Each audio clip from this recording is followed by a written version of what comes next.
and welcome to this edition of Desert Warrior. I'm your host, Major Diana Bagay. After a very challenging competition, Fort Bliss has a new NCO and Soldier of the Year. Daniela Vestal brings us the details. After a week of competing, the new Fort Bliss Non-Commissioned Officer and Soldier of the Year were announced. For Sergeant First Class Robert Walker, being named the winner was an honor that came with many benefits. I think it's going to make me a better leader. It encourages you to study and learn certain things that you're not accustomed to learning on a daily basis. The soldiers studied and prepared for the various tasks for months, but some challenges were still unexpected, such as a week of temperatures well above 100 degrees. I knew I was in shape. I was well hydrated, but you can't expect the heat to be that much of a factor, but it was. Although the soldiers said the tasks were challenging and exhausting, they also said they were actually fun. I just enjoy testing myself. It's the parts of the competition are fun. Doing the PT test, the written test, and the warrior task and testing.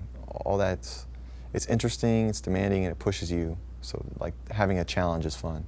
And it was not just the competitors that enjoyed the competition. It was a lot of fun. It really demonstrated to me how great our Army is, and we were really in great hands with the great young soldiers we have here at Fort Bliss. Reporting from Fort Bliss, this is Daniela Vestal.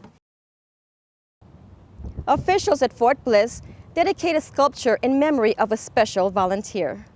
A sculpture was dedicated in memory of 71-year-old Carmen Loya, a foster grandparent who volunteered at the Maine Child Development Center on post. The bronze figure, which was dedicated in her memory, was placed in the CDC's courtyard. Staff members said the sculpture personifies Loya, who read to the children as part of her volunteer activities. After the break, we'll show you how surrounding agencies stay on guard to keep the community safe.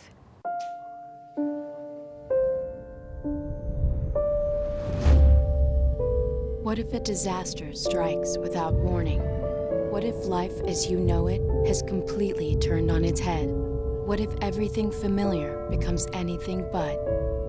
Before a disaster turns your family's world upside down, it's up to you to be ready.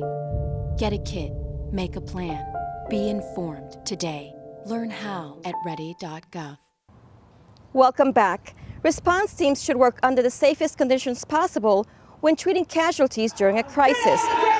Clearing the way for emergency personnel to enter an area that was just hit by an active shooter is vital in mitigating the threat resulting from this type of incident. The actors in this scenario involved a lot of the individuals who will actually be doing the crisis management. So we almost train the trainers with the individuals who will be doing it. Post organizers worked closely with city agencies. Officials said this collaborative effort between the Fort Bliss and El Paso communities should maximize resources that may be put in place should a crisis occur.